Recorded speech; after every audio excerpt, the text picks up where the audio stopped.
കാദീശ orthodox കത്തീഡ്രലിൽ പെരുന്നാളും കൺവെൻഷനും സമാപിച്ചു. പെരുന്നാളിന് സമാപനം കുറിച്ച് റാസ നടന്നു.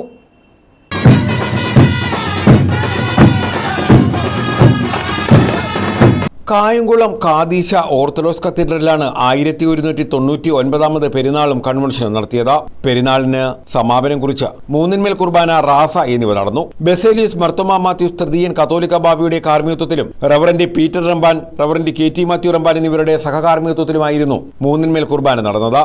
ആ പഴയ സുറിയാനി സഭ പാരമ്പര്യം നിലനിർത്തിക്കൊണ്ടുപോരുന്നു എന്നുള്ളതും നമ്മുടെ ചരിത്രം മനസ്സിലാക്കുന്ന കാര്യമാണ്.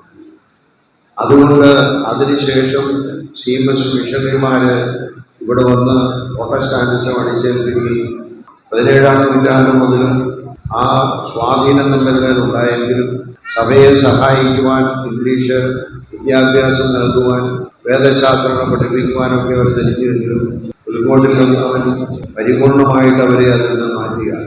മാർത്തോമാ 7-ാമനും 8-ാമനും ഒക്കെ അവരുടെ സഹായങ്ങൾ സ്വീകരിച്ചിട്ടുണ്ട് സഭയുടെ വളർച്ചയ്ക്ക് വേണ്ടി. ഉൾക്കോട്ടിൽ ജോസഫ് ദിവനാശ്വാസ മാർത്തോമാ 10-ാമനായിരിക്കുന്നത് അത് സ്വീകരിച്ചുവെങ്കിലും നിഷ്കരണം മലങ്കര സഭയുടെ മാർത്തോമൻ പൈതൃകത്തെ സംസ്കരിക്കുവാൻ അവരെയും അനുവദിച്ചില്ല.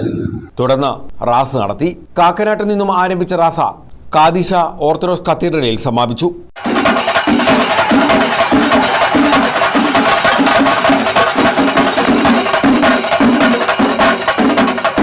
News bureau, Kayamkulam.